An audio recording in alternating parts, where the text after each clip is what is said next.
मौलिक अधिकार वे अधिकार जो कि संविधान के द्वारा आपको भारतीय नागरिक होने के नाते प्राप्त है। आपके साथ साथ कुछ अधिकार विदेशियों को भी प्राप्त है। वे कौन से अधिकार हैं या फिर वे मौलिक अधिकार जो आपको भी प्राप्त है, क्या उन पर रोक लगाया जा सकता है, क्या उनको किसी प्रकार से प्रतिबंधित किया जा सकता है और वे कौन कौन से हैं। इसमें आपने कुछ प्रमुख मौलिक अधिकारों के बारे में सुना ही होगा और उनके अंदर कई उसके उपखंड है, तो उसको कैसे याद करें। इन्हीं सब प्रश्नों के साथ हम लोग आज की क्लास शुरुआत करते हैं।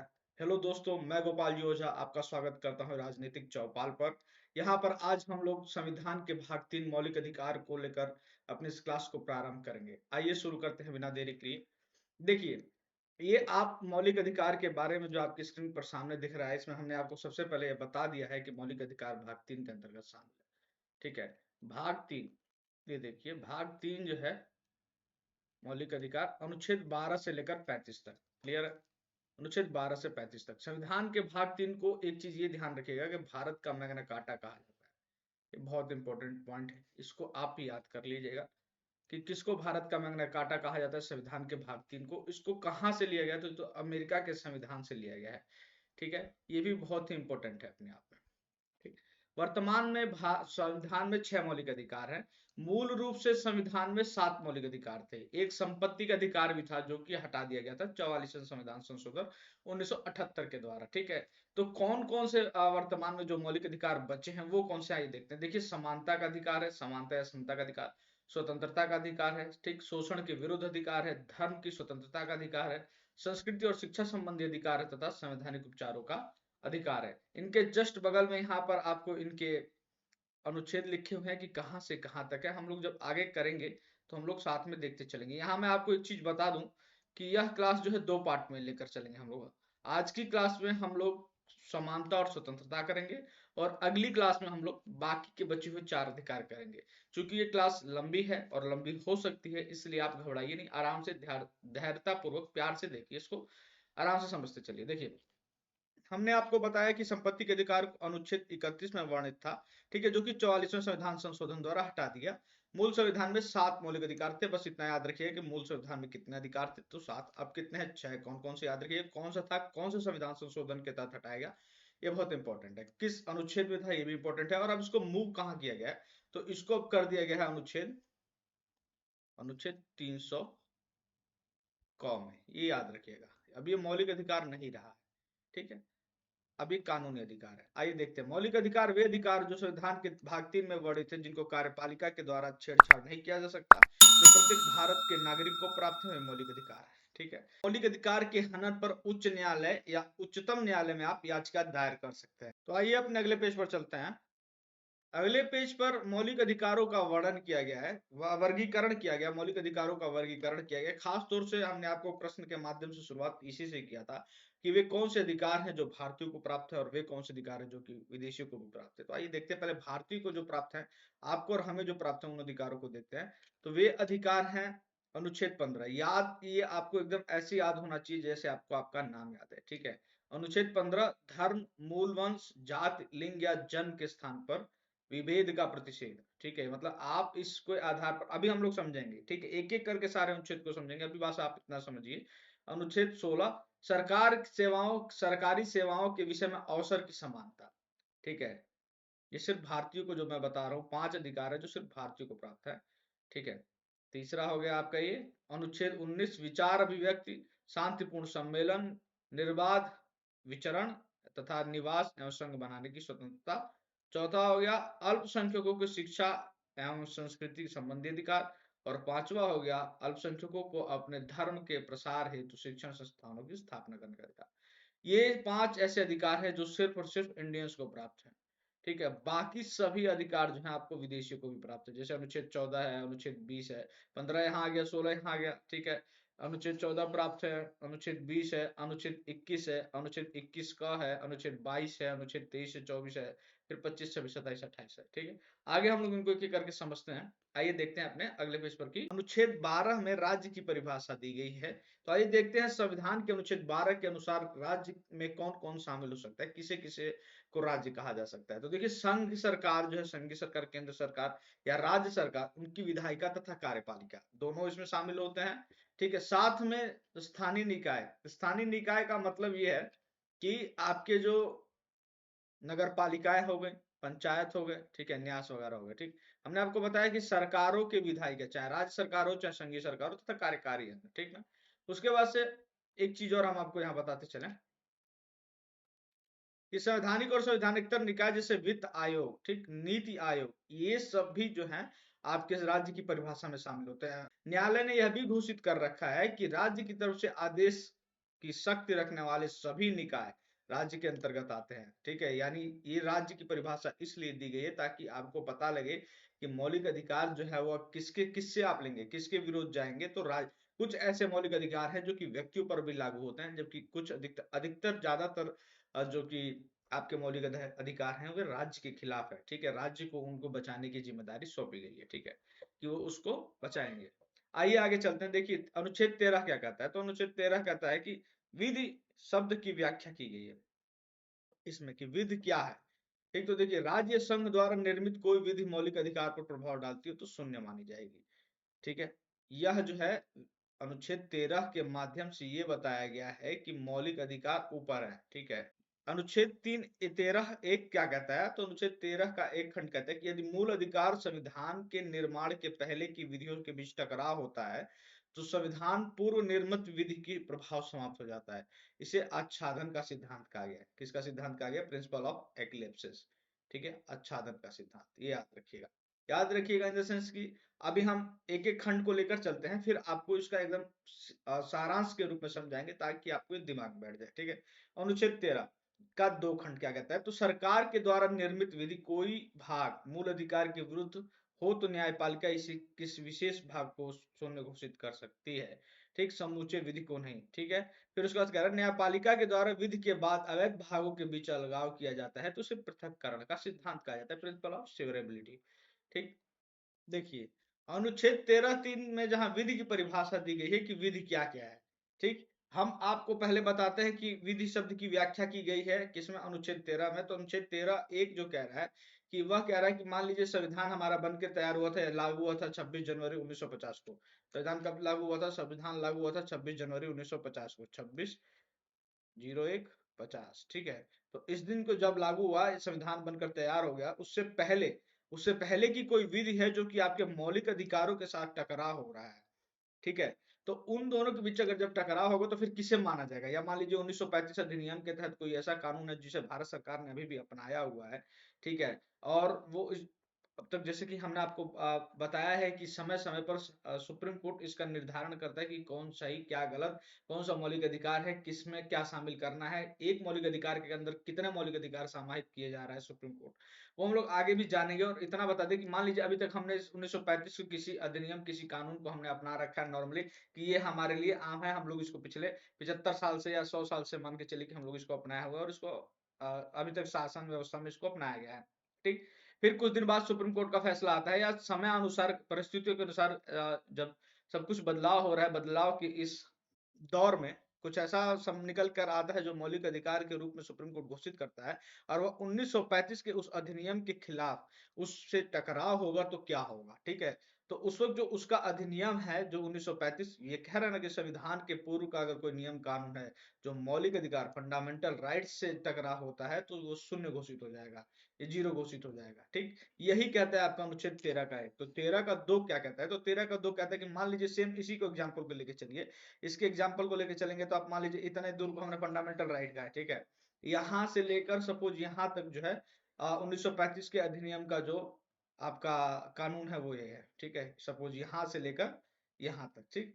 ये जो पार्ट है ये है आपका, सुप्रीम कोर्ट ने इसको मौलिक अधिकार घोषित कर दिया, इस पूरे में टकराव हो रहा है लेकिन सिर्फ इतने से ही हो रहा है, इससे कोई मतलब नहीं, ये सही है, इससे कोई मतलब नहीं, बस यानी कि इतने को सिर्फ हटा दे तो हमारा जो मौलिक अधिकार कि जो इससे और इससे टकराव हो रहा है वो खत्म हो जाएगा और मौलिक अधिकार लागू हो जाएगा और बाकी इस पर ज्यादा प्रभाव भी नहीं पड़ेगा इस कानून पर। तो सुप्रीम कोर्ट यानी संविधान इस पार्ट को जो है ऑटोमेटिकली कैंसिल कर देगी, ये सुप्रीम कोर्ट ने कहा है, ठीक है। देखो इसमें लिखा है कि न्यायपालिका के द्वारा विधि के बाद अवैध भागों के बीच अलगाव किया जाता है, यानी इतना ही पार्ट जो है कि ये टकरा रहा था फंडामेंटल राइट से तो सिर्फ इसको हमने काट दिया, ठीक, बाकी ये रहा, यानी ये कानून तो रहा है ना, ये इतना पार्ट इसका काम करता रहा, ये जो है इसको काट दे। इसको क्या कहा गया? इसको कहा गया पृथक्करण का सिद्धांत। यही है आपका आर्टिकल 13(2). ठीक है, आइए अपने अगले पेज पर चलते हैं और देखते हैं, समझते हैं। अनुच्छेद 13 का 3 विधि की परिभाषा देता है कि विधि क्या क्या है। तो इसके तहत विधि क्या क्या है, तो इसके अनुसार विधि अध्यादेश है, उपनियम है, विनियम है, सूचना है, रूढ़िवादी जो परंपरा वगैरह है, जो परंपरा वगैरह जो है, ठीक है, जो बाप दादा फॉलो करते आ रहे हैं, ठीक, संसद के द्वारा पारित अधिनियम इत्यादि शामिल है इसमें। ठीक है, लेकिन एक चीज ध्यान रखिएगा कि संविधान संशोधन कोई विधि नहीं है। यहाँ पर विधि के हम लोग अनुच्छेद 13 में इसलिए डिस्कस कर रहे हैं क्योंकि संविधान में जब फंडामेंटल राइट दिया हुआ है, मौलिक अधिकार, आपके मूल अधिकार दिए हुए हैं, तो सरकार उन कोई विधि बनाकर या कोई ऐसी विधि जो आपके फंडामेंटल राइट को या तो वो इस पर प्रभाव डाल रही हो या एक पूर्णतः इसको नष्ट कर रही हो या फिर किसी प्रकार से आपके अधिकारों पर हनन कर रही हो, इसलिए इसको विधि को पहले परिभाषित किया गया है कि विधि क्या है। ठीक है, अनुच्छेद 13 के 3 में विधि की परिभाषा दी गई है। अनुच्छेद 13 का 4 क्या कहता है? अनुच्छेद 13(4) कहता है कि 24वें संविधान संशोधन में इसे जोड़ा गया 1971 में, ध्यान रखिएगा। इसमें प्रावधान किया गया कि 368 अनुच्छेद 368 संविधान संशोधन करने की शक्ति जो है वो इसके अंतर्गत संविधान संशोधन पर लागू नहीं होगा। ठीक है, केशवानंद भारतीयवाद के उपरांत वे मौलिक अधिकार जो संविधान के मूल ढांचे से संबंधित है, ना तो विधि के द्वारा न संविधान संशोधन के द्वारा परिवर्तन किए जा सकते हैं। ठीक ना, ये ध्यान रखिएगा कि अब जो है आपके फंडामेंटल राइट्स को कम नहीं किया जा सकता। ठीक है, ना संविधान संशोधन के द्वारा ना ही विधि के द्वारा। ठीक, यहाँ हमने बताया कि 368 के तहत जो संविधान संशोधन किया जा रहा है वो संशोधन के रूप में लागू होता है, ना कि वो विधि के रूप में लागू होगा। क्लियर है? उसके बाद से देखिए समानता के अधिकार पे अब हम बात करते हैं। समानता के अधिकार को शुरुआत करते हैं। तो समानता का अधिकार अनुच्छेद 14 से 18 तक। ठीक है, समानता का अनुच्छेद कहाँ से कहाँ थे अनुच्छेद जो है, समानता का अधिकार जो है ये है अनुच्छेद 14 से 18 तक। ठीक है, अनुच्छेद 14 विधि एवं समक्ष समानता, या कहें कि विधि का समान संरक्षण। ठीक है, विधि का समान संरक्षण, विधि के समक्ष समानता एवं विधि के समान संरक्षण, इस दोनों में समझिए। ठीक है, देखिए क्या है ये। तो कोई भी व्यक्ति विधि के अनुसार सजा दी जाएगी, किसी भी व्यक्ति को विधि के अनुसार सजा दी जाएगी। ठीक है, पहली चीज। ठीक, कोई भी व्यक्ति कानून के ऊपर नहीं है। ठीक, और सभी व्यक्ति कानून के विधि के समक्ष समान है। ये 3 चीज जो है ये याद रखिएगा, ये अनुच्छेद 14 कहता है। लेकिन इसमें 2 पार्ट है, अगर आप ध्यान से देखें तो इसमें 2 पार्ट है, दोनों पार्ट में अंतर है। ठीक है, देखिए विधि के समक्ष समानता, ठीक, और विधि के समान संरक्षण, दोनों में अंतर है। क्या अंतर है? तो विधि के समक्ष समानता, पहले हम आपको बताया कि हमने एवी डायसी, ब्रिटेन के एक विचारक हुए हैं एवी डायसी। ठीक है, एवी डायसी के विचार से लिया गया, यानी कि इसको ब्रिटिश संविधान ने अपना रखा है, ब्रिटेन के संविधान ने, हमने ब्रिटेन के संविधान से इसे लिया है। ठीक है, इसमें यह है कि कानून के नजर में सभी समान है। ठीक है, चाहे कोई भी हो, राजा हो, रंक हो, अमीर हो, गरीब हो, सब समान है, सबको एक आइए आगे देख। तो देखिए हम बता रहे थे आपको कि विधि के समक्ष समानता में इसको डाइसी के विचारों से लिया गया है, ब्रिटिश संविधान से। ठीक है, इसने जो है ये है कि सभी जो है कानून के समान है, एक समान पर विधि लागू होगी सभी व्यक्तियों पर, कोई कानून से ऊपर नहीं होगा और सभी कानून के उल्लंघन पर दंडित किया जाएगा, सभी कानून के नजर में समान है। ये ब्रिटेन के संविधान से लिया है हमने, विधि के समक्ष समानता। दूसरा हमने कहा विधियों का समान संरक्षण। ठीक, ये हमने अमेरिका के संविधान से लिया है। किसके संविधान से लिया? अमेरिका के संविधान से लिया, विधियों के समान संरक्षण।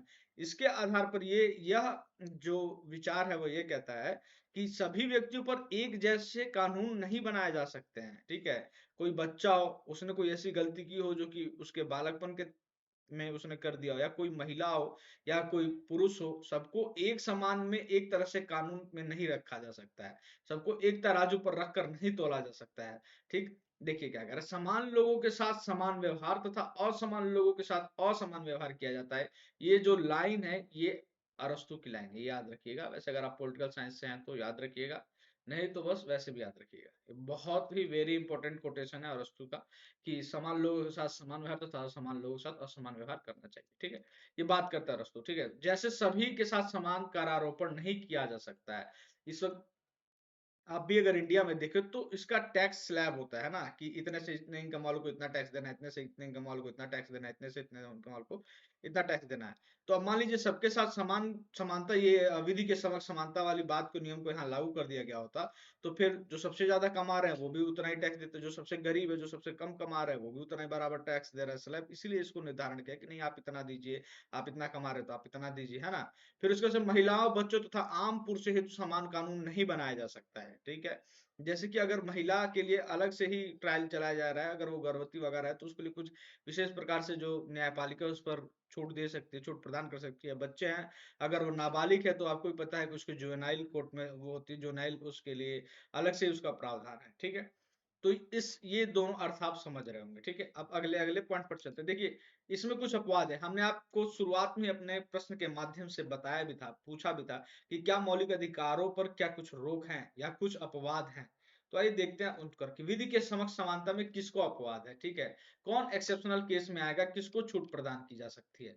तो देखिए, राष्ट्रपति, अनुच्छेद 361 में राष्ट्रपति और राज्यपाल को विधि के समक्ष समानता से छूट प्रदान की गई है। ये याद रखिएगा, ठीक है, कि राष्ट्रपति साहब और राज्यपाल साहब को छूट प्रदान की गई है। वे अपने पद की शक्तियों को प्रयोग, ठीक है, कर्तव्यों के लिए न्यायपालिका के प्रति उत्तरदायी नहीं होंगे। वे अपने पद पर रहते हुए उन्होंने क्या काम किए हैं, किस तरह से मतलब वो किया उसके लिए, और अपनी शक्तियों का क्या प्रयोग किया उसके लिए न्यायपालिका में उत्तरदायी होंगे, जवाबदेह नहीं होंगे। ठीक, साथ में दोनों के विरुद्ध उनके कार्यकाल के दौरान किसी भी प्रकार की दंडिक एवं आपराधिक कार्रवाई न तो आरंभ होगी ना बनी रहेगी, ठीक है। ना उस बीच कोई शुरू होगी और ना ही कोई पुरानी है तो वो चलेगी, ठीक है, रुक जाएगी। क्लियर। आइए अपने अगले अगले पेज पर चलते हैं।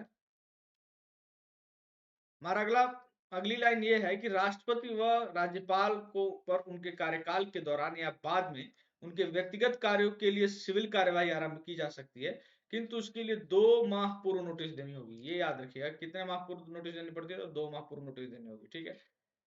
अच्छा, उसके बाद से संसद में या उसकी समिति में संसद के सभी सदस्य द्वारा कही गई बात या किसी मत का संबंध किसी न्यायालय में कार्रवाई नहीं की जा सकती। तो सांसद जितने भी हैं, जब वो संसद में जब बोल रहे हों, ठीक है, या फिर कोई मत दे रहे हों, ठीक, तो उनके खिलाफ जो है कोई कार्यवाही नहीं की जा सकती है। ये किसी न्यायपालिका में, ये अनुच्छेद 105 में वर्णन है इसका, ये याद रखिएगा। इसी तरह अनुच्छेद 194 में राज्य के विधानमंडलों के लिए प्रावधान किया गया है कि राज्य के विधानमंडलों में विधायकों के द्वारा कही गई बात, ठीक, या फिर उनके द्वारा दिए गए मत। आपने भी देखा होगा कि संसद में बैठकर कुछ दिन पहले ही कुछ बड़े बड़े सांसदों, बड़े बड़े नेताओं के द्वारा अभद्र शब्दों का प्रयोग किया गया, लेकिन कुछ उस पर कार्रवाई नहीं की गई, क्योंकि ये अगर संसद में है तो अनुच्छेद 105, और अगर राज्य की विधानसभा में है तो अनुच्छेद 194 जो है उनको यह अधिकार प्रदान करता है कि उन पर यह कोई कार्रवाई न्यायपालिका के अंदर कहीं भी कार्रवाई नहीं की जा सकती। साथ में और किसको छूट प्राप्त है, तो साथ में छूट प्राप्त है विदेशी जो राजदूत आते हैं, विदेशी शासक आते हैं, राजदूत आते हैं, है ना, कूटनीतिक व्यक्ति जो, इनको भी दीवानी एवं फौजदारी मुकदमों से मुक्ति प्राप्त है। साथ ही साथ संयुक्त राष्ट्र संघ की तथा इसकी एजेंसियों को भी कूटनीतिक मुक्ति प्राप्त है। पता लगा कि अगर आपके कोई कुछ किसी देश के साथ कुछ बदलाव है, कुछ मतलब रिश्ते संबंध अच्छे नहीं चल रहे हैं, तो भारत सरकार जो उसके राजदूत को गिरफ्तार कर ले या किसी झूठे मुकदमे में फंसा कर और आजीवन उसको सजा सुना दे या फिर ऐसा कुछ कर दे। इसलिए इस चीज को यहाँ पर शामिल किया गया है, ठीक है। आइए अगले अपने अनुच्छेद पर चलते हैं। हमारा अगला अनुच्छेद है अनुच्छेद 15, धर्म एवं मूल वंश जाति। धर्म, मूल वंश, जाति, लिंग या जन्म स्थान के आधार पर विभेद का प्रतिषेध, यह केवल भारतीय नागरिकों को उपलब्ध है। ये वेरी इंपॉर्टेंट है, हमने आपको शुरू में ही बताया था कि कौन से अधिकार जो है भारतीय नागरिकों को प्राप्त है और कौन से जो है दोनों को प्राप्त है, ठीक है। ठीक, देखिए अनुच्छेद 15 का जो खंड 1 है वो क्या कहता है, ये कहता है केवल धर्म, मूल वंश, जाति, लिंग एवं जन्म स्थान के आधार पर नागरिकों के साथ भेदभाव नहीं किया जाएगा। यहाँ ध्यान रखिएगा कि यहाँ पर केवल शब्द का प्रयोग किया गया है, केवल शब्द का प्रयोग किया गया है, यानी कि राज्य अन्य आधार पर भेदभाव कर सकता है, ठीक है। जैसे कि मान लीजिए कि निवासियों को कुछ रियायतें दे सकता है, ठीक है, निवासियों को क्या दे सकता है, कुछ रियायतें दे सकता है, ठीक है। यह अधिकार राज्य के विरुद्ध है, अधिकतर मूल अधिकार जो है राज्य के विरुद्ध ही है, ये आप ध्यान रखिएगा, ठीक है। चलिए हम अपने अगले पेज पर चलते हैं। देखिए अनुच्छेद 15 दो क्या कहता है, तो अनुच्छेद 15 दो कहता है कि केवल धर्म, ठीक, केवल धर्म, मूल वंश, जाति, लिंग या जन्म स्थान के आधार पर किसी भी नागरिक पर अयोग्यता, प्रतिबंध या देयता आरोपित नहीं की जाएगी। ठीक है, नहीं होगी, ठीक ना, देयता आरोपित नहीं होगी। ठीक, जैसे क्या, किसी भी नागरिक पर अयोग्यता, प्रतिबंध या देयता, ठीक है, कि अगर इनमें से मान लीजिए, ऐसा इसका कहने का तात्पर्य है कि मान लीजिए किसी का जन्म जो है बिहार में हुआ है, किसी का किसी और स्टेट में हुआ है, तो बिहार वाले को प्राथमिकता दे दी जाए या अनदर वाले को प्राथमिकता दी जाए, या मना कर दिया जाए, ठीक, अयोग्य घोषित कर दिया जाए, ठीक है, या मना कर दिया जाए, प्रतिबंध या देयता कि नहीं भैया तुम पैसे दो, तुम तो बिहार के, तुम पैसे दो, ठीक है, या तुम कर्नाटक के हो, तुम फ्री में जाओ, ऐसा कुछ जो है नहीं। तो कहाँ कहाँ किस किस जगह पर, तो देखिए किस किस जगह पर ऐसा करने से मना किया गया है। दुकानों पर, ठीक, सार्वजनिक भोजनालय पर, होटल पर, ठीक, तथा सार्वजनिक मनोरंजन के स्थान पर, ठीक है, साथ ही साथ कुओं पर, तालाबों पर, स्नानागार पर, घाट पर, सड़क पर, सार्वजनिक रिजॉर्ट पर विभेद नहीं किया जाएगा जो पूर्णतः या अंशतः राज्य वित्त द्वारा संचालित है, सार्वजनिक उद्देश्य के लिए निर्मित है। ठीक है, ऐसा नहीं है कि किसी ने अपने पर्सनल के लिए सार्वजनिक भोजनालय बना रखा, सार्वजनिक भोजनालय नहीं, स्नानागार बना रखा है, जिसको इंग्लिश में स्विमिंग पूल कहा जाता है। उसने अपने पर्सनल के लिए स्विमिंग पूल बनाया हुआ है और आप कहेंगे कि ये तो स्नानागार घाट है, चलिए हम भी नहा लें, तो ऐसा नहीं है। ठीक है, सिर्फ उन पर है जो राज्य के द्वारा संचालित है, चाहे राज्य के वित्त के द्वारा, चाहे वो पूर्णतः संचालित हो या अंशतः संचालित हो, यानी राज्य उसको पूर्णतः संचालित कर रहा हो या उसमें मैनेजमेंट के थ्रू, एडेड के थ्रू जो है उस पे उसको संचालित कर रहा हो, जिसका प्रयोग जो है, मतलब जिसका निर्माण जो है, जिसका उपयोग सार्वजनिक उद्देश्यों के लिए किया गया, जिसको मतलब उसके लिए ये नियम कहता है। फिर अनुच्छेद 15(3) क्या कहता है, तो अनुच्छेद 15(3) ये कहता है कि राज्य महिलाओं, बच्चों के उत्थान के लिए विशेष उपाय करेगा। ठीक है, राज्य जो है महिलाओं, बच्चों के लिए विशेष उपाय करेगा। क्लियर। अनुच्छेद 15(4) कहता है कि सामाजिक एवं शैक्षणिक दृष्टि से पिछड़े वर्गों तथा अनुसूचित जातियों, जनजातियों के उत्थान के लिए राज्य विशेष प्रावधान करेगा। ठीक है, और राज्य के द्वारा किए जाने वाले ये प्रावधान समानता का उल्लंघन नहीं माना जाएगा। अब यहाँ पर एक लाइन, आप जो एक शब्द जो है एकदम इसको दिमाग में सेट कर लीजिए, शैक्षणिक दृष्टि से। ठीक है, आप देखते हैं इस स्कूल में, कॉलेज में, बाकी जगह जो क्या नाम की रिजर्वेशन है, वो या फिर जो नीचे पिछले तबकों के लिए जो कि सरकार के द्वारा कुछ नियम कानून बनाए गए हैं, वो यहीं से शुरुआत होती है, आर्टिकल 15(4) से।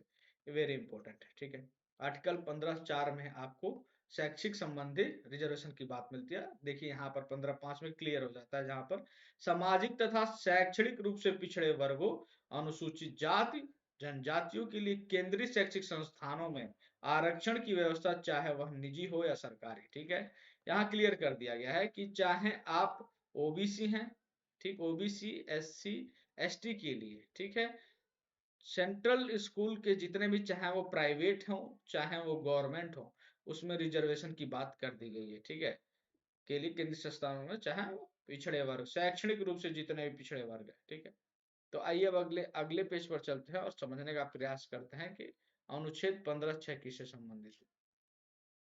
अनुच्छेद 15(6) में ईडब्ल्यूएस के लिए रिजर्वेशन का प्रावधान किया गया है। आर्थिक रूप से कमजोर वर्ग के लिए 10% का रिजर्वेशन आरक्षण की बात कही गई है। ठीक है, ये 2019 में किया गया था। ठीक है, आरक्षण।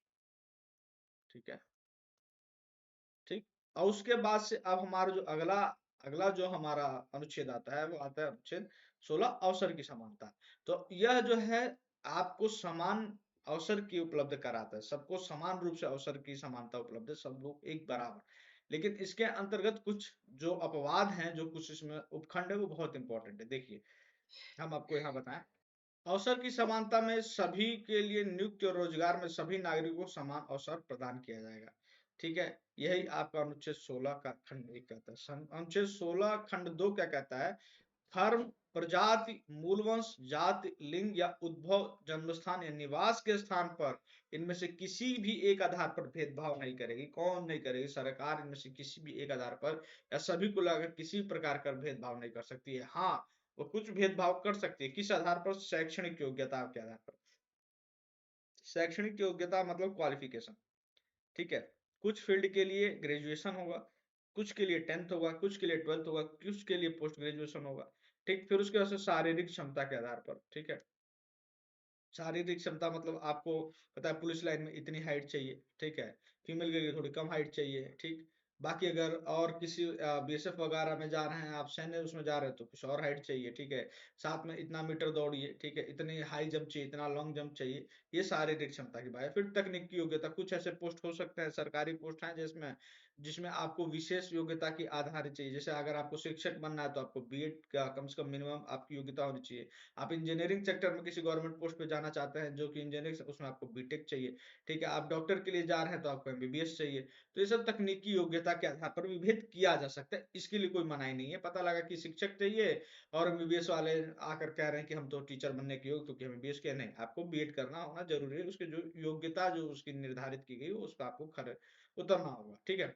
अनुच्छेद 16 में धर्म, मूल वंश, जात, लिंग या जन्म स्थान के आधार पर निवास स्थान पर भी विभेद को भी रोका गया है, ये ध्यान रखिएगा। यहाँ पर निवास स्थान के विरोध मतलब जिस निवास स्थान के आधार पर जो अनुच्छेद 15 में जो राज्य अगर चाहे तो कुछ भेदभाव कर सकती थी, अनुच्छेद 16 में नहीं कर सकते। किंतु इसके आगे एक हम यहाँ किंतु लिख दे रहे हैं, लेकिन हमारा जो अगला अनुच्छेद है वो इसको खारिज कर देगा, ठीक। कैसे, देखिए अनुच्छेद 16 का 3 ये कहता है कि संसद की अनुमति के बाद, ये ध्यान रखिएगा, संसद की अनुमति के बाद राज्य सरकार, राज्य से सरकारी सेवाओं में चयन के लिए निवास के आधार पर राज्य अपने निवासियों को प्राथमिकता दे सकती है, ठीक है। अगर संसद ये कहे कि संसद से अनुमति ले ली जाए कि ठीक सर हमारे यहाँ, हमारे मान लीजिए मध्य प्रदेश ने ले लिया कि हमारे यहाँ बहुत ज्यादा गरीबी है, ठीक है, हमको मिल नहीं रहा है, हमारे यहाँ के लोग बाहर जा रहे हैं कमाने के लिए, हमको ये अनुमति प्रदान कीजिए। और संसद यह अनुमति प्रदान कर दे रही है कि ठीक है भैया क्या करना है, आप जाइए और आप अपने निवासियों के लिए अपने सरकारी भर्तियों में आप छूट प्रदान कीजिए, तो वो ऐसा कर सकते हैं, ठीक है। चलिए अगले पेज पर चलते हैं। हमारा अनुच्छेद 16 का खंड 4 ये कहता है कि राज्य पिछड़े वर्गों के लिए, राज्य जो है पिछड़े वर्गों के राज्य के अंतर्गत नियुक्त रोजगार का आरक्षण प्रदान करेगा, ठीक है। वही 16 का 4 ये था। यह तभी लागू हो सकता है जब दो शर्तें पूरी हों। कौन सी? पहला वह पिछड़ा वर्ग हो और दूसरा उसका सरकारी सेवा में पर्याप्त प्रतिनिधित्व न हो, ठीक है। तो ये दो मुख्य मुख्य बातें थी जो कि पता नहीं अब अपनाई जा रही हैं या नहीं। इनको जो है सरकारी नियुक्ति और रोजगार में आरक्षण प्रदान करने की बात कहता है अनुच्छेद 16। फिर हमारे संविधान 16(4) में या कहीं पर भी संविधान के किसी भी भाग में यह वर्णन नहीं है कि कौन पिछड़ा है, ठीक है, ना उसका परिभाषा दिया गया ना कुछ। लेकिन समय समय पर सरकार इसके ये जानने के लिए कि कौन पिछड़ा है कौन सा वर्ग नहीं है, ये हमेशा एक आयोग की गठन करती रहती है, ठीक है। तो देखिए इसमें क्या है कि अनुच्छेद 340 कहता है, क्या कहता है भारत का अनुच्छेद, संविधान का अनुच्छेद 340 क्या कहता है कि राष्ट्रपति को अधिकार है कि वह एक आयोग बनाएगा, किस लिए? तो जो सामाजिक और शैक्षणिक दृष्टि से पिछड़े वर्ग हैं उसकी जानकारी के लिए और उसकी समस्याओं को दूर करने के लिए, ये पता लगाने के लिए वाकई में है भी या नहीं है, ठीक है। आगे चलते हैं। देखिए ऐसे में सबसे पहली बार जब किया गया था तो काका कालेकर आयोग की गठन किया गया था। काका कालेकर आयोग का स्थापना किया गया था। कब किया गया था? तो 1953 में। इसी को जो है पहला पिछड़ा वर्ग आयोग कहा गया, ये ध्यान रखिएगा, बहुत ज्यादा इंपॉर्टेंट है। पहला पिछड़ा वर्ग आयोग वेरी वेरी इंपॉर्टेंट है, ठीक है। कौन सा था? तो काका कालेकर आयोग। या ये पूछ दे कि काका कालेकर आयोग का गठन कब किया गया? तो 1953 में। काका कालेकर आयोग किससे संबंधित था? तो पिछड़े वर्ग से संबंधित था, ठीक है। इसकी स्थापना कब की गई थी? 1953 में। इसने अपनी रिपोर्ट कब सौंपी थी? तो 1955 में। यहाँ से 4-5 क्वेश्चन हमने आपको बता दिए जो कि आम है, एकदम पूछता है, ठीक है। उसके बाद से 1979 में मोरारजी देसाई की सरकार ने द्वितीय पिछड़ा वर्ग आयोग का गठन किया था, जो कि बीपी मंडल की अध्यक्षता में नियुक्त किया गया था। बीपी मंडल को आप लोग जानते हैं, ठीक है। ये भी बहुत इंपॉर्टेंट है। यहाँ से 3-4 क्वेश्चन हम बना के दिखाते हैं कि द्वितीय पिछड़ा वर्ग आयोग का गठन किसकी अध्यक्षता में किया गया था। तो आपको पता है कि बीपी मंडल आयोग के गठन हुआ था, लेकिन आपको ये नहीं पता है कि ये वही है। तो ये वही है, इसके अध्यक्ष थे बीपी मंडल, ठीक है। ये वेरी इंपॉर्टेंट। 1990 में मंडल आयोग की सिफारिश को लागू कर दिया गया। जाति को ही सामाजिक व क्षेत्र का आधार माना गया। सरकार ने अपने निर्णय में पिछड़े वर्ग को 27% आरक्षण देने की घोषणा की। क्लियर है? ये आप ध्यान रखिएगा, ठीक है, कि सरकार ने मंडल आयोग को लागू कर दिया 1990 में। उसके बाद से सुप्रीम कोर्ट का इससे संबंधित एक महत्वपूर्ण वाद था, इंदिरा साहनी बनाम भारत संघ। ठीक है, ये बहुत ही महत्वपूर्ण वाद है 1992 में। इसमें रिजर्वेशन से रिलेटेड कुछ जो कि मामला था, उस पर सुप्रीम कोर्ट ने कुछ प्रमुख निर्णय दिए। इसी में मलाईदार परत, ठीक है, क्रीमी लेयर का इसने कॉन्सेप्ट दिया सुप्रीम कोर्ट ने, ध्यान रखिएगा। ठीक, साथ में उसने ये कहा कि एक ऐसी संस्था का निर्माण कीजिए, सांविधिक संस्था का निर्माण कीजिए, जो क्रीमी लेयर का निर्धारण करे, ताकि साथ साथ ओबीसी के लिए वो उसमें सुनवाई कर सके, और कौन सा जो कि है जो जाति है वो ओबीसी में आने के काबिल है या नहीं, उन सब चीजों को लेकर के वह अपना रिपोर्ट सौंपे। ठीक है, न्यायपालिका ने आरक्षण की उच्चतम सीमा को जो है 50% निर्धारित किया था इसी में।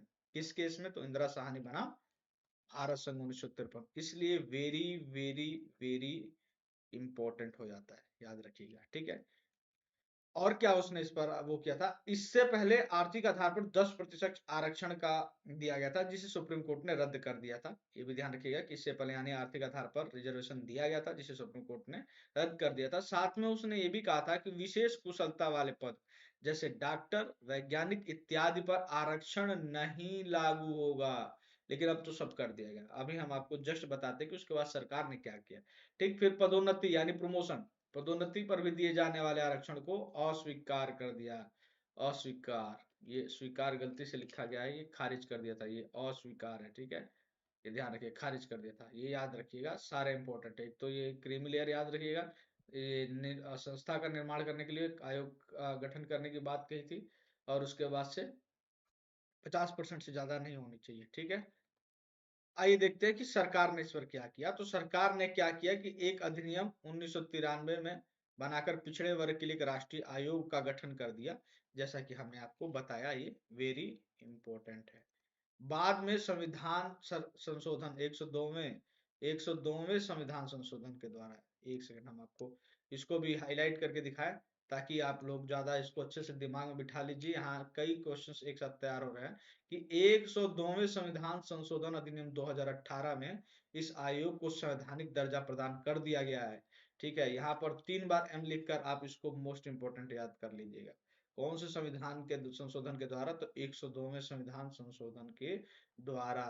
ठीक है, 2018 में जो राष्ट्रीय पिछड़ा वर्ग आयोग था, उसको संवैधानिक दर्जा दे दिया गया है। ठीक है, आइए उसके बाद से 77वें संविधान संशोधन अधिनियम 1995 के द्वारा यह शक्ति प्रदान की गई राज्य को कि राज्य में जो प्रतिनिधित्व प्राप्त नहीं है अनुसूचित जनजाति और अनुसूचित जनजाति, उसमें आरक्षण रिजर्वेशन दिया जा सकता है। रिजर्वेशन आ गया प्रमोशन में भी। ठीक है, ये भी याद रखिएगा। ठीक है, 77th अमेंडमेंट इंपॉर्टेंट। ठीक, उसके बाद से 2005 में 85वां संविधान संशोधन किया गया, जिसके तहत अनुसूचित जाति और जनजाति सरकारी सेवाओं के लिए आरक्षण के नियम तहत पदोन्नति के मामले में परिणामिक वरिष्ठ की व्यवस्था करता है। ठीक है, ये वही बात है, कुछ विशेष बात नहीं है। ठीक, चलिए आगे चलते हैं हम लोग।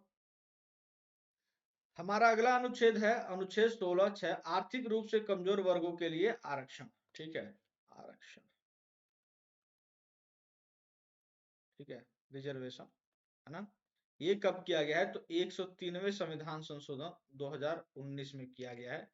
ठीक है, 103वें संविधान संशोधन 2019 के द्वारा भारत सरकार के असैन्य पदों तथा अन्य सेवाओं में आर्थिक रूप से कमजोर वर्गों के लिए 10% क्या चीज?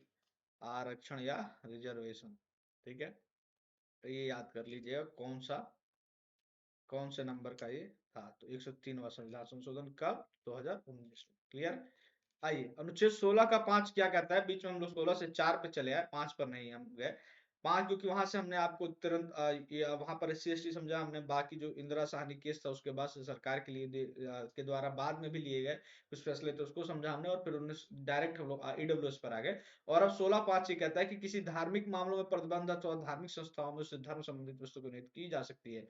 मान लीजिए आपने एक स्कूल खोला है, ठीक है, आपने कट्टर हिंदुत्व वाला एक स्कूल खोल लिया है, मान लीजिए सपोज, ठीक है, इस तरह से आपने स्कूल खोल लिया। ठीक, कहा कि हमारे यहाँ पे सिर्फ सभी बच्चे पढ़ेंगे, लेकिन मैं यहाँ पर जो है नियुक्त करूंगा किसकी? तो मैं यहाँ नियुक्त करूंगा सिर्फ हिंदुओं की, या सिर्फ ब्राह्मणों का, या सिर्फ निम्न वर्ग किसी किसी भी कास्ट का रख लीजिए, जिसका भी आप मन करे। उसमें फिर जो है सरकार इसमें कोई वो नहीं करेगी, और ना ही इसमें समानता का उल्लंघन माना जाएगा। ठीक है, धार्मिक मामलों के प्रबंध व धार्मिक संस्थाओं में उस धर्म से संबंधित व्यक्तियों की नियुक्ति की जा सकती है। आपने खोल लिया, आपने मदरसा खोल लिया, ठीक है, आपने उसमें अपने किसी मुस्लिम भाई बहन को जिसको बिठाना है बिठाइए, किसी हिंदू को नहीं रखना है, किसी ईसाई को नहीं रखना है, किसी ईसाई ने अपना चर्च खोल लिया पढ़ाने के लिए, तो उस पे किसी को भी रखा, उससे कोई मतलब नहीं है, उसको किसी प्रकार का समानता का उल्लंघन नहीं माना जाएगा। ठीक है, आइए हमारा अगला अनुच्छेद कहता है अस्पृश्यता कांड। अस्पृश्यता मतलब छुआछूत, ठीक है, ऐसे याद रखिएगा, छुआछूत कांड की बात करता है अनुच्छेद 17। आपको सभी अनुच्छेद खास तौर से ये खंड बेशक आपको याद ना हो, लेकिन आपको अनुच्छेद 14 क्या कहता है, अनुच्छेद 15 क्या कहता है, अनुच्छेद 12 क्या कहता है, अनुच्छेद 13 क्या कहता है, 14 क्या कहता है, 15 क्या कहता है, 16 क्या कहता है, 17 क्या कहता है, ये आपको याद होना चाहिए, जो कि हमने आपको फर्स्ट पेज पर ही बताया था। ठीक है, आइए, और अगर हम अपनी क्लास जब दूसरी क्लास भी समाप्त हो जाएगी तो हम उसको पीडीएफ आपको प्रोवाइड करेंगे। ठीक है, देखिए, इसके अंतर्गत ये है कि इस पर तो पहले तो कोई प्रतिबंध नहीं लगाया जा सकता है, ये ऐसा कुछ है कि इसमें कोई अपवाद भी नहीं हो सकता है कि भैया आप इनके साथ छुआछूत कर सकते हैं, इनके साथ छुआछूत नहीं कर सकते हैं, ठीक है, या इस पर अलग ही थोड़ा वो नहीं, ऐसा कुछ नहीं है। देखिए, इसमें people's union for democratic right case जो 1982 में, उसमें सुप्रीम कोर्ट ने कहा था कि यह अनुच्छेद निजी व्यक्तियों और राज्य का संवैधानिक दायित्व होगा कि इसका अधिकार को हनन रोकने के लिए जरूरी कदम उठाए। एक चीज आप ये ध्यान रखिएगा कि ये ऐसा अनुच्छेद है जो कि राज्य के साथ साथ निजी व्यक्तियों पर भी लागू होता है। ठीक है, ये नहीं कि राज्य ही छुआछूत नहीं करेगा, आप भी किसी के साथ ऐसा व्यवहार नहीं कर सकते हैं।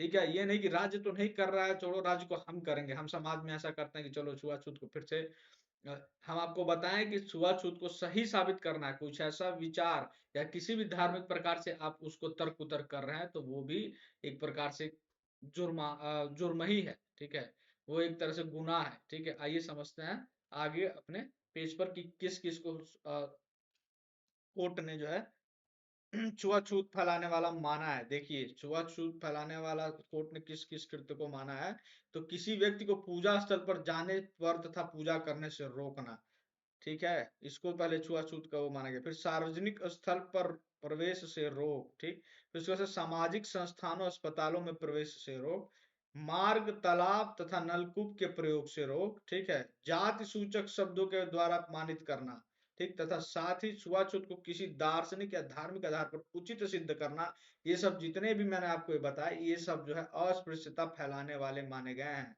कि आप अस्पृश्यता फैला रहे हैं। ठीक है, फिर आपके खिलाफ केस होगा, आप पर सुनवाई होगी, जो चार्जेस हैं वो लगेंगे, जो एक्ट है, जो जो नियम कानून के तहत जो कदम उठाए जाने होंगे वो उठाए जाएंगे, है ना।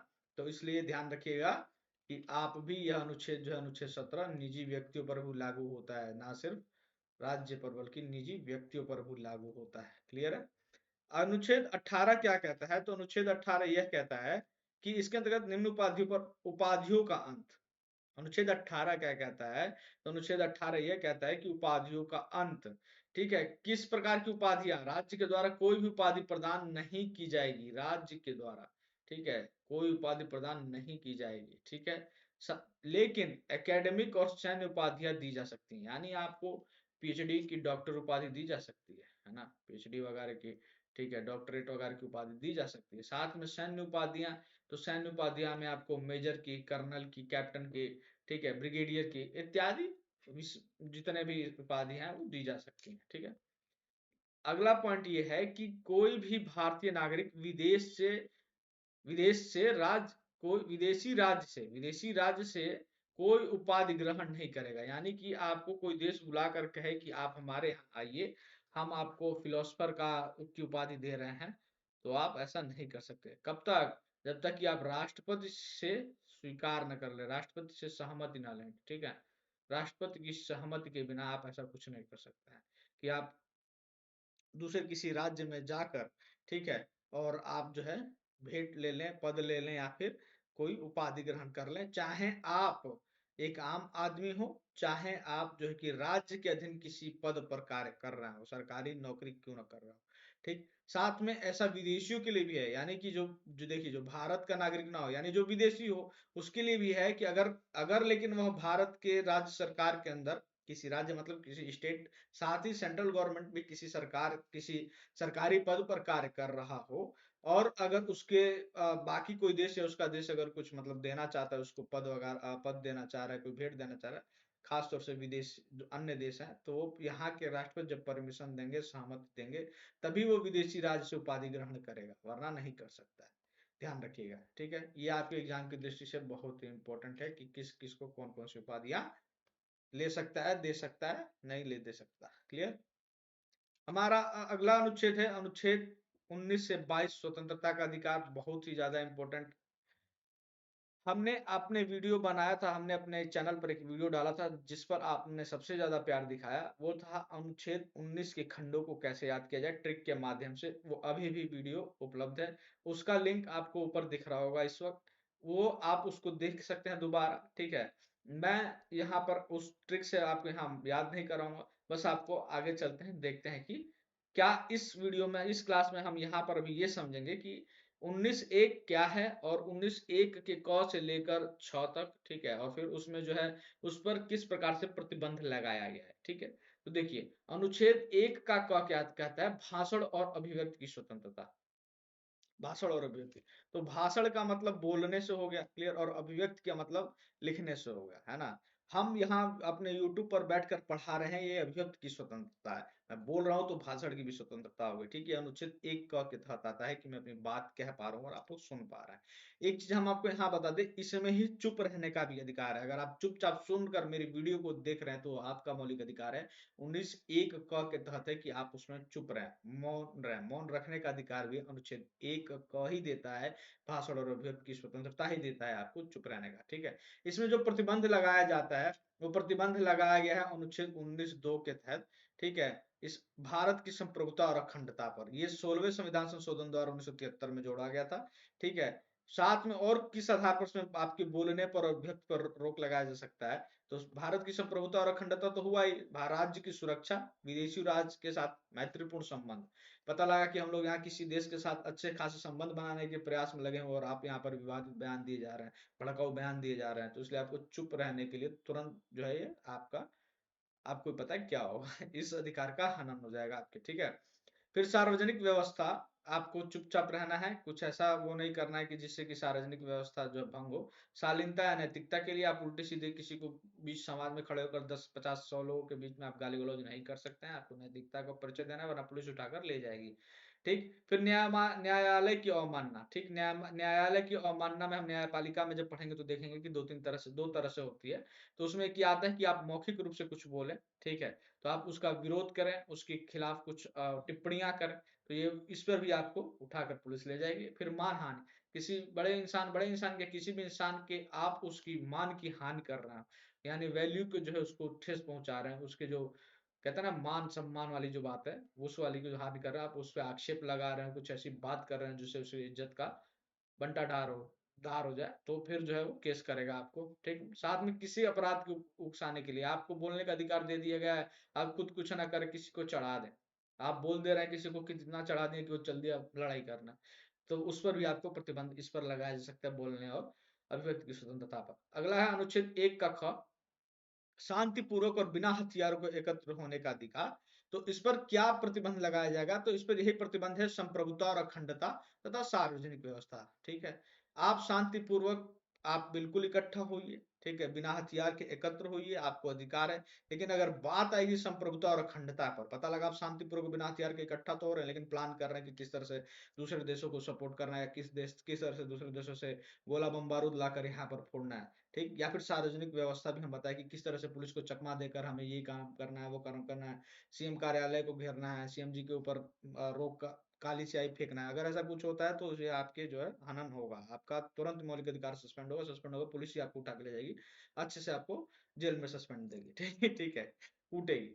फिर उसके बाद से अनुच्छेद 19 ग में संघ बनाने का अधिकार, इस पर अनुच्छेद 19(4) के तहत प्रतिबंध लगाया गया है। किस तरह से प्रतिबंध लगाया है कि इस पे भी संप्रभुता और अखंडता तथा सार्वजनिक व्यवस्था एवं नैतिकता भी इसमें शामिल है, ध्यान रखिएगा, ठीक है, कि आप संघ नहीं बना सकते। आप पता लगा कि इस नैतिकता का हम समझे कि कुछ ऐसा संघ बना रहे हैं जो नैतिक रूप से दृष्टि से गलत हो, ठीक है, गांजा फूकने का आप संघ बना लिए हैं, ठीक है, या दारू पीने का संघ बना लिए कि सभी लोग मिलकर वहां पर सीपी में बैठकर चौराहे पर दारू पिया जाएगा, गांजा फूका जाएगा, ठीक है, तो ये संघ आपका जो है लीगल नहीं है, तुरंत जो पुलिस उस पर कार्रवाई करेगी, आपके इस अधिकार का हनन हो जाएगा।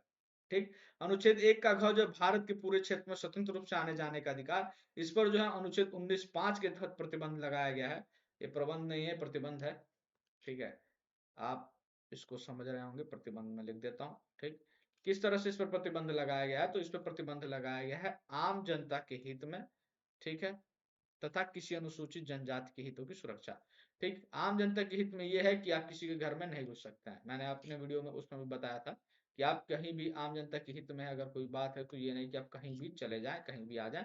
आपको अब निर्बाध रूप से, स्वतंत्र रूप से आने जाने का अधिकार तो है, लेकिन भारत में कुछ ऐसे क्षेत्र हैं, पूर्वोत्तर भारत में भी हैं और नीचे दक्षिण में भी हैं, जहां पर जनजातियां हैं, जहां पर उनके क्षेत्र को ही जनजातीय क्षेत्र के रूप में भारत सरकार के द्वारा घोषित किया जा चुका है। वहां पर आप विदाउट भारत सरकार के परमिशन के आप नहीं जा सकते हैं। ठीक है, तो आपको अधिकार है, तो ये नहीं कि आप वहां चले जाएंगे अपने मर्जी से, तो पहले जा नहीं पाएंगे। वहां जाकर आप दलील करेंगे, पुलिस रहेगी वहां पर बाउंड्री पर, ठीक है, आप दलील देंगे, तुरंत जो है आपका हनन हो जाएगा आपके अधिकार का। ठीक, फिर अनुच्छेद 19(1) क्या कहता है? तो अनुच्छेद 19(1) का ये घ हो गया, फिर ये अंग हो गया, है ना, अंग। देखिए यहाँ अंग लिखना छोड़ दिया है, ये अंग हो गया, है ना। ठीक, अब ये क्या कहता है? तो ये कहता है कि भारत के राज्य क्षेत्र में किसी भी हिस्से में रहने और बसने का अधिकार। इस पर क्या प्रतिबंध लगाया गया? तो 19(5) वाला ही इस पर प्रतिबंध है कि आम जनता के हित में, साथ ही साथ किसी अनुसूचित जनजाति के क्षेत्र, जब आप वहां जाएंगे नहीं घूमने, तो आप वहां बसेंगे भी नहीं। पता लगा किसी तरह चोरी छुप के, अंडरग्राउंड हो के किसी तरह वहां पहुंच भी जा रहे हैं चोरी छुप के, और वहां घर बना लिए, तो पकड़े जाएंगे, तो फिर हनन होगा ही। ठीक है, साथ में आम जनता के हित में तो ये नहीं किसी के घर के बाहर या बैठ के उसके चौखट पे बैठे पड़े हैं कि भैया हमारा तो अधिकार है, हमारा तो अधिकार, ऐसा भी कुछ आप नहीं कर सकते हैं। ठीक है, हम आपको यहाँ एक चीज बताएं कि हमने बताया था कि 19 जो संपत्ति का अधिकार, जो सातवां मौलिक अधिकार था, वो 19(1) में के च में भी वर्णन था। ये ध्यान रखिएगा, अनुच्छेद 31 के साथ साथ 19(1) च में भी वर्णन था, जिसको 44वें संविधान संशोधन 1978 के द्वारा समाप्त कर दिया गया है। ठीक है, आइए अपने अगले पेज पर चलते हैं, जो कि हमारा 19(1) का छ बताएगा, है ना। देखिए 19(1) का छ क्या कह रहा है? तो ये यही कह रहा है, कोई भी पेशा करने, व्यापार करने का अधिकार, लेकिन इस पर भी प्रतिबंध है। क्या प्रतिबंध है? आम जनता के हित में, साथ में आवश्यक पेशेवर या तकनीकी योग्यता की आवश्यकता। ऐसा है, हमने आपको बताया कि अगर आप किसी भी फील्ड में मांग रहा है बीटेक, ठीक है, और आप कहें कि बी से तो हम बीएड करके गए हैं, ठीक है, तो क्यों हम यहाँ गए? हमको तो भैया अधिकार है कोई भी पेशा करने के लिए, हम बिल्कुल इंजीनियर बनेंगे, ठीक है, हम सिविल इंजीनियर बनेंगे, पुल बनाएंगे टेढ़ा मेढ़ा। तो ऐसा नहीं है, वो तुरंत, और आप कहेंगे कि हमारे पास मौलिक अधिकार है, तो वो तुरंत जो है हनन करेगा, और यहाँ पर आपको दिखाएगा कि आवश्यक पेशेवर जो है चाहिए, तो आपके पास या तकनीकी योग्यता भी चाहिए, तो आपके पास दोनों में से कुछ नहीं है, तो आप तुरंत अपना अधिकार लेके घर चले जाइए। ठीक, साथ में एक चीज और, यहाँ पर एक क्लॉज ये है कि नागरिकों के लिए बहिष्कार के लिए राज्य द्वारा किया गया कोई व्यापार, व्यवसाय, उद्योग या सेवा उद्योग या देखो, ये कहना चाह रहा है, ये सब मैं ही लिखता हूँ, मैंने ही लिखा है, इसलिए मैं समझ के मैं आपको समझाता हूँ, टेंशन न लीजिए। ये कहना चाह रहा है कि राज्य ने किसी सेवा, किसी उद्योग या किसी सेवा पर या किसी प्रकार के व्यापार पर रोक लगा रखा है, और उस पर आप कर रहे हैं। ठीक है, नागरिकों के लिए सरकार ने तो मना कर रहा है, खुद कर रही है, नहीं कर रही सरकार वो जाने। ठीक है, गांजा का उसने मान लीजिए बंद कर रखा है उसके व्यापार को, उद्योग को। बिहार में शराब बंद है, ठीक है, और बिहार सरकार ने बंद कर रखा है, बिहार में शराब की तस्करी हो रही है, तो तुरंत जो है आप यहाँ पर वो अपने, ये अनुच्छेद नहीं दिखाएंगे, अनुच्छेद 1 का 6 है मेरे पास कि मैं व्यापार करूँ, नहीं। जब सरकार ने मना कर रखा, और संविधान में इसीलिए प्रतिबंध का वहां पर आधार दिया गया है कि उसको मना है, आप कर रहे हैं, तो तुरंत जो है आना होगा। ठीक, साथ में हम आपको यहाँ एक चीज और बताते चले, हमने आपको शुरू में ही इस अनुच्छेद 19(1) को शुरू करने से पहले बताया था, फिर आपको बता रहे हैं कि हमने इस पर वीडियो बनाया हुआ है कि अनुच्छेद 1 क से लेकर अनुच्छेद 1 6 तक कैसे याद करें, किस ट्रिक के माध्यम से, वो जीवन में आप कभी नहीं भूलेंगे। उसका जो लिंक है आपको ऊपर आ रहा होगा, आप उसको क्लिक कीजिए, उस वीडियो को देखिए, इस क्लास के बाद देख लीजिए, और फिर कभी जिंदगी में आप नहीं भूलेंगे। ठीक है, आइए हम आगे चलते हैं अपने अगले अनुच्छेद पर। अनुच्छेद 20 कहता है, आरोपी अपराधों के, देखिए अब यहाँ पर भी गलत टाइप किए हुए हैं, हम आपको बताएं, आरोपी अपराधों के आरोपी व्यक्तियों के अधिकार, आरोपी व्यक्तियों या अपराधों ने, आरोपी व्यक्तियों के अधिकार, अपराध के लिए दोष सिद्धि के संबंध में संरक्षण। ठीक है, देखिए हम आपको दिखाते हैं, इसका यहाँ से होगा, आरोपी व्यक्तियों के अधिकार तथा अपराध के लिए दोष सिद्धि के संबंध में संरक्षण। ठीक है, यहाँ से यहाँ तक काट दीजिए, ये गलत टाइप किया हुआ है। ठीक है, आइए क्या कह रहा है ये अनुच्छेद 20 क्या कह रहा है कि किसी व्यक्ति को उस समय लागू विधि के उल्लंघन पर ही दंडित किया जाएगा। ये है अनुच्छेद आपका 20 का ए। यानी कि भूतलक्षी जो है, मान लीजिए आज आप भूतलक्षी विधि होती है कैसे, मान लीजिए आज 2023 में सरकार कोई नियम कानून पास करती है, ठीक है, 2023 में सरकार कोई नियम कानून बना रही है और उसे कह रही है कि इसे 2001 से हम लागू कर रहे हैं, इसे भूतलक्षी विधि कहते हैं। ठीक है, कि पूर्व पहले से लागू कर दिया। ठीक, तो इस आपने कोई केस किया है, कोई कांड किया, मान लीजिए चोरी कर दिया, ठीक है, चोरी किया आपने, चोरी किया और इसकी सजा है, इस वक्त मान लीजिए सपोज मैंने जानता हूँ 1 माह की सजा है।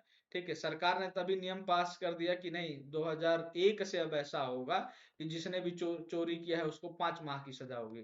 तो आपको अब तो 1 की जगह 5 माह, ऐसा नहीं होगा। जब आपने चोरी किया, जब आप पकड़े गए तब उस वक्त सजा क्या थी, तो 1 माह की सजा थी। ठीक है, तो जब आप 1 माह की सजा के वक्त चोरी किया है तो आपको जो है 1 माह की ही सजा सुनाई जाएगी। यानी कि सरकार अब जो बनाएगी ये जो है आपको इसी के आधार पर लागू होगा, ना कि भूतलक्षी एक तरह से इस पर लागू हो भी नहीं सकता है। नियम कानून जिसपे सजा का प्रावधान हो भूतलक्षी रूप से नहीं लागू हो सकता है, ये संविधान इसी का रोक लगाता है। वरना पता लगा आज बीजेपी की सरकार है, ठीक है, उसने अपने कांग्रेस की सरकार थी आज के 10 साल पहले, तो 10 साल पहले उन्होंने कुछ ऐसी घटनाएं, ऐसे कुछ विवाद, कुछ ऐसे घोटाले किए हो जिस पर 2 साल की सजा हो या छोटे मोटे सजा हो या फिर उस पर काम चल रहा हो, बीजेपी आई, बीजेपी ने अब उस कानून को बदल कर 50 साल पहले से कर दिया, तो तुरंत ही उस दायरे में आ जाएंगे और उनको कर दिया खत्म, जाओ।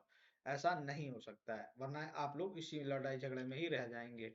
ठीक है, उसके बाद से अगले ये अनुच्छेद 21 20 का 1 कहता है, अनुच्छेद 20 का 2 क्या कहता है, तो एक ही अपराध के लिए 2 बार अभियोजित या दंडित नहीं किया जाएगा। जैसे कि सेम यही समझिए कि कांग्रेस की सरकार आज के 4 5 साल 10 साल बाद जब भी आती है, उसको बीजेपी से बदला लेना है। बीजेपी ने कुछ ऐसा काम किया हुआ है आज के पहले जिसको उसकी सजा मिली हुई है, बीजेपी के किसी प्रमुख व्यक्ति का नाम पकड़ लीजिए आप, अमित शाह ले लीजिए, मोदी ले लीजिए, ठीक है, उस कांग्रेस की सरकार आती है, उसने कहा कि यार इसको तो सजा मिल गई, इसने इतना जुर्माना भी भर दिया, इतने देर जेल में भी रह लिया, माफी भी मांग ली, जो भी था, चलो एक बार और इसको बुलाओ, हमारी सरकार है, इसको दोबारा सुनवाई करो और अब इसकी जीवन खत्म कर देंगे। ऐसा नहीं हो सकता है, यानी किसी भी अपराध के लिए सिर्फ 1 बार सजा मिलेगी, 10 बार सजा नहीं मिलेगी। ठीक है, उसके बाद से 20 अनुच्छेद 20(3) क्या कहता है, तो अनुच्छेद 20 का 3 यह कहता है कि किसी भी व्यक्ति को अपने विरुद्ध गवाही देने के लिए विवश नहीं किया जाएगा।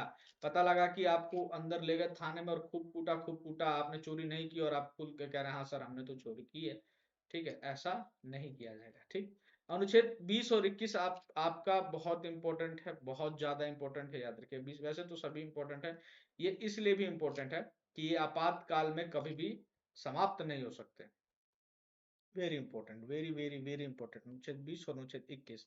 अनुच्छेद 21 और भी इंपॉर्टेंट है, क्यों इंपॉर्टेंट है आइए समझते हैं। तो जीवन का अधिकार एवं प्राण दैहिक स्वतंत्रता की बात करता है। ठीक है, जीवन का अधिकार और प्राण और दैहिक स्वतंत्रता क्या है ये कहता है कि आपको जीवन जीने का अधिकार है। सरकार या राज्य बिना किसी विधि द्वारा, ठीक देखिए उसमें विधि, विधि क्या है, विधि द्वारा स्थापित प्रक्रिया के अनुसार ही वंचित किया जा सकता है।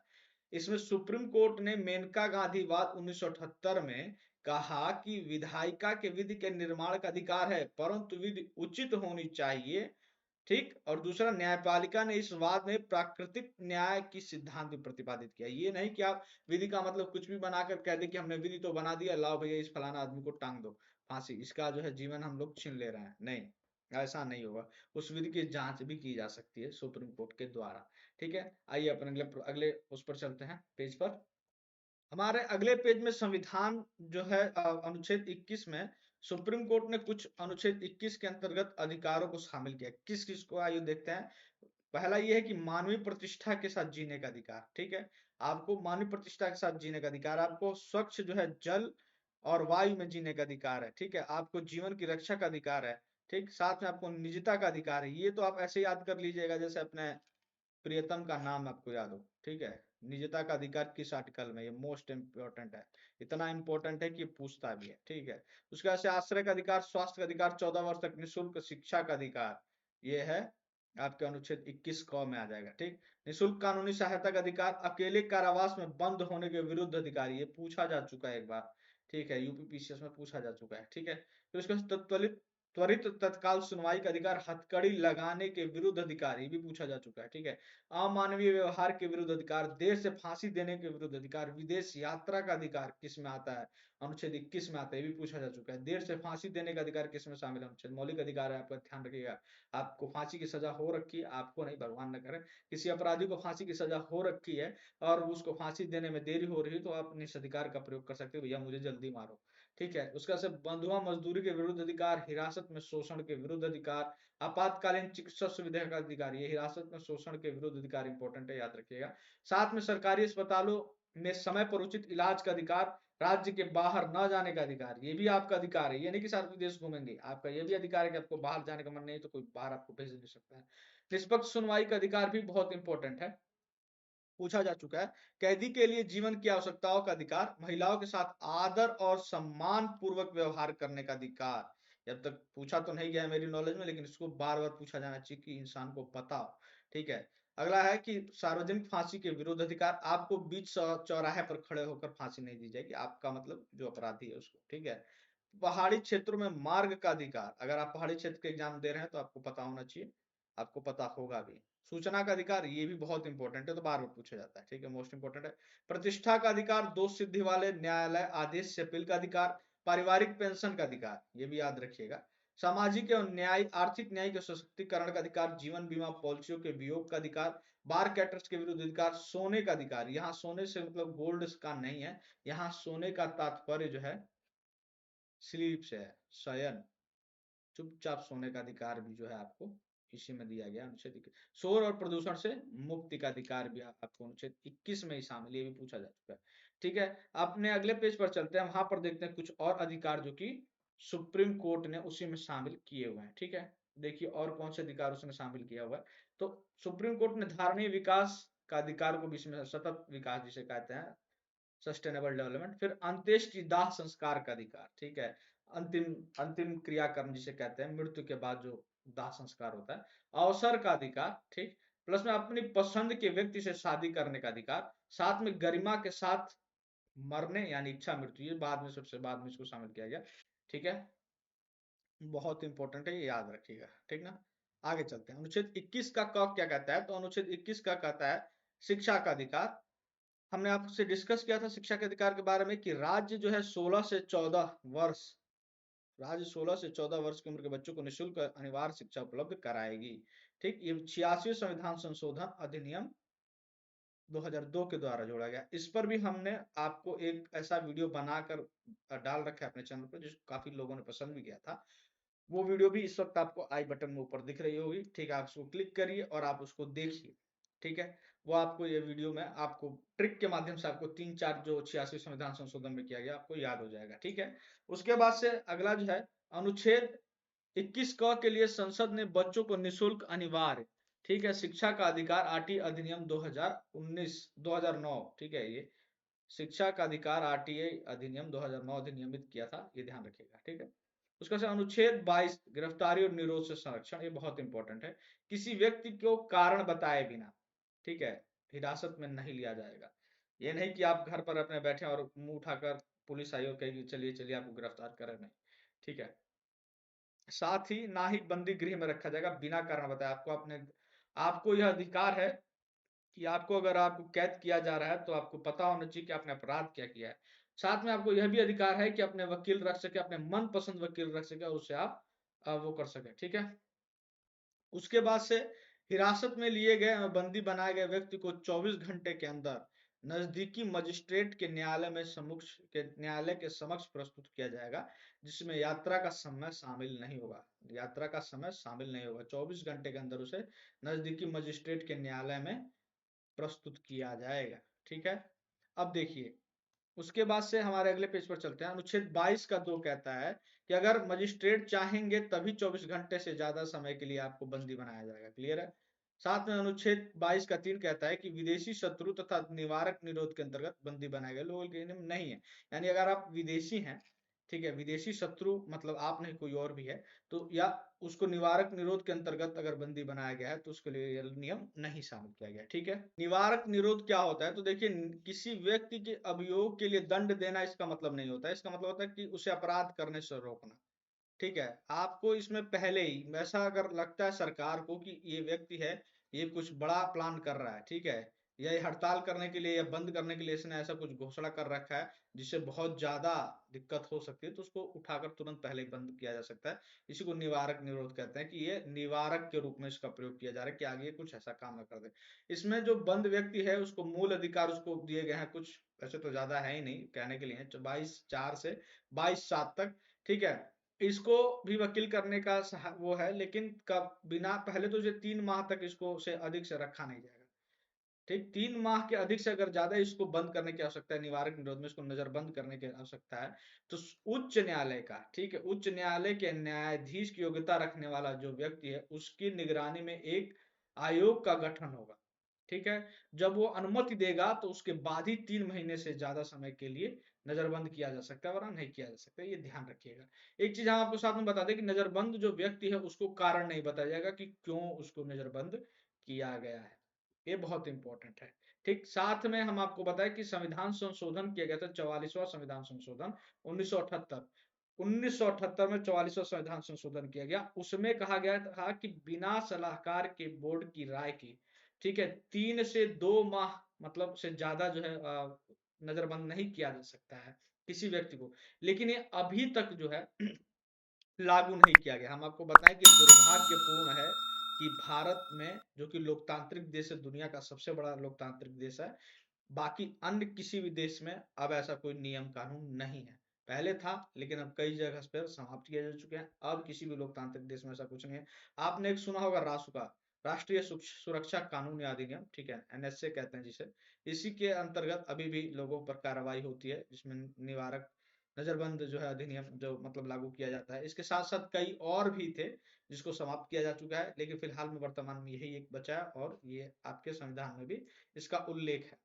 ठीक है, निवारक निरोध का। ठीक है, तो हमने आपसे जैसा कहा था कि यह वीडियो जो है एक पार्ट में है, अगले पार्ट में हम लोग इसका अगला पार्ट लेकर शुरू करेंगे। ठीक, अनुच्छेद 23 से शुरुआत करेंगे और अनुच्छेद 35 तक लेकर चलेंगे। मैम की जो वीडियो है हमारे इस दोनों वीडियो के बाद आएगी दोनों, क्योंकि चूंकि ये क्लास इंपॉर्टेंट है, लेंदी है और लंबी है। ठीक है, तो इस क्लास के बाद मैम हम जिस प्रकार से हमने 2 पार्ट में कराया, मैम भी 2 पार्ट में मौलिक अधिकारों पर एमसीक्यू लेकर आएंगी। आप लोग हमारे साथ जुड़े रहिए। अगर आप नए हैं तो चैनल को सब्सक्राइब करिए, वीडियो अपने दोस्तों को शेयर करिए। ठीक है, और कमेंट करना तो बिल्कुल मत भूलिएगा। मिलते हैं अपने नेक्स्ट वीडियो में, तब तक के लिए जय हिंद, जय भारत।